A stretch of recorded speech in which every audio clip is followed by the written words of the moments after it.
Did this just replace this? Yeah.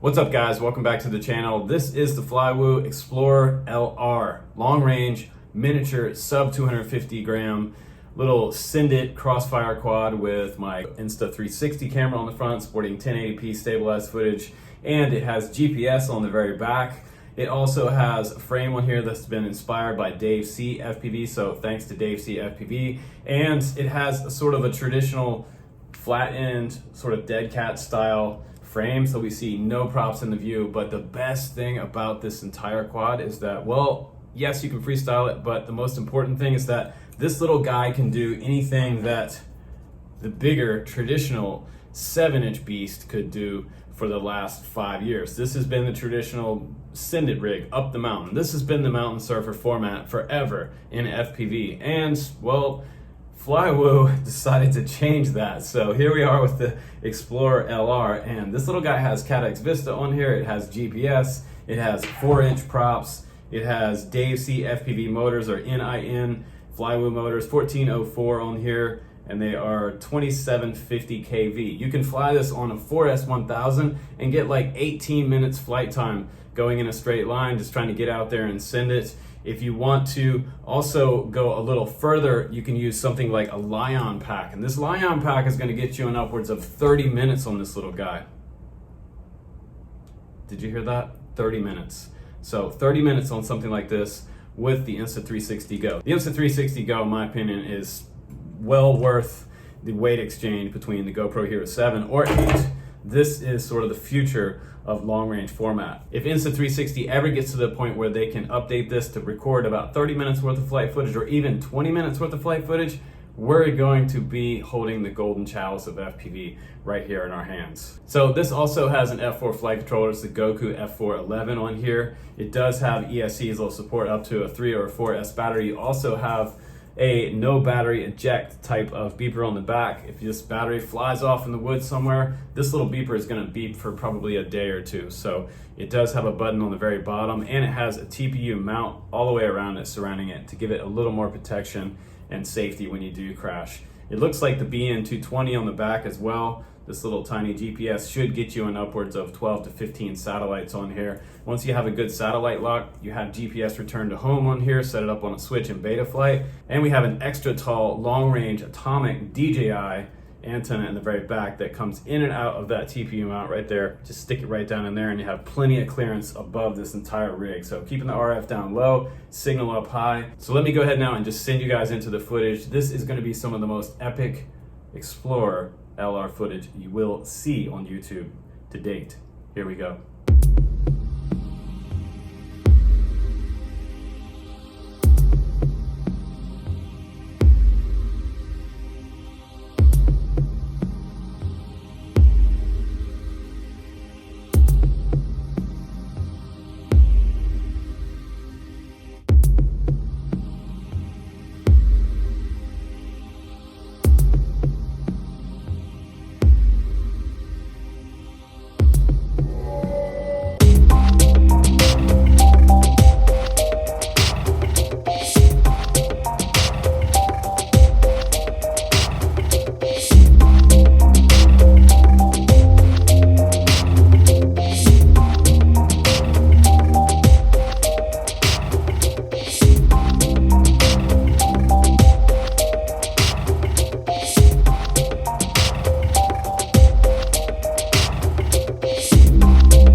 All right guys, welcome back from my flight footage. Now this video would have been out over a week ago. They were supposed to have an early release, and then they came back to all the reviewers and they said, you guys release it by the 15th. But I wasn't able to get mine out on Saturday. I was busy doing people stuff on the weekend. So I don't really release videos on the weekend, sorry Flywoo, but I did get you guys some insane stellar footage. Now, I did have one of my first flights out over the beach, and that was the one where I wanted to send it up the mountain and be able to film the side of that coastline along those cliffs. And it was quite windy. It was one of those days where you're like, man, I don't know if I should send this, but it was, you know, it was make it or break it kind of flying. So we were just gonna send it up there and see what happens. Now the Insta360 Go didn't really handle the footage quite that well because there was some shake, and I mean, it was a 25-mile-an-hour wind up top and probably 35 coming off the top of that cliff out over the ocean. So when I pulled out from the edge of that cliff, it was cranking off the edge of the cliff. So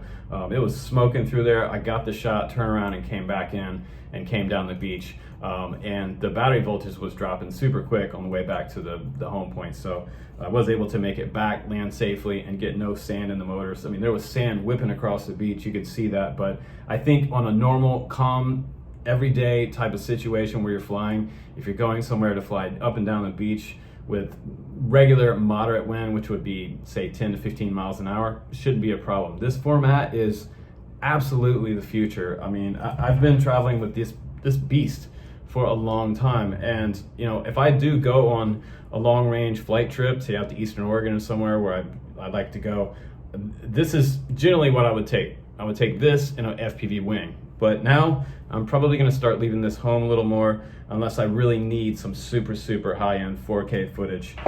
Because for what we need it for, just uploading it to the internet and showing it to our friends and things like that, the Insta360 Go is just the way to go. So this is about a $200 camera, but you can hook it up to your iPhone or Android phone. You can get your clips off there pretty quick. And again, you have to put it in FPV mode to be able to get 5 minutes of video off of it. So one of the things that might be limiting to this setup at the current time, but the size format, the flight time, being able to put an 18650 4S battery pack on there and get an upwards of 30 minutes flight time on there is insane. And we're looking at $300 price point for the DJI version and around $150 for the analog version. So either way you go, I mean, I had a friend that just saw mine for the first time. I was with Diego last weekend, and as soon as he saw this, he fell in love with it. And I think most of you guys are too. If you see it in person or you fly it, or you like long range, you already have Crossfire, get one of these. You will absolutely not regret it. It's going to be probably the most popular quad this year. And I can say that because this does what larger quads will do for under that 250 gram mark. This is really pushing the boundaries of the future here. So FPV is always changing, and here we are again with another game changer. It's easy to see. And for the price, $300, it's not $400. Grab one. I'll put the link down below. I'm Justin Davis, guys. Hope you enjoy the footage. I'll see you on the next one. Take care, guys. Happy FPV.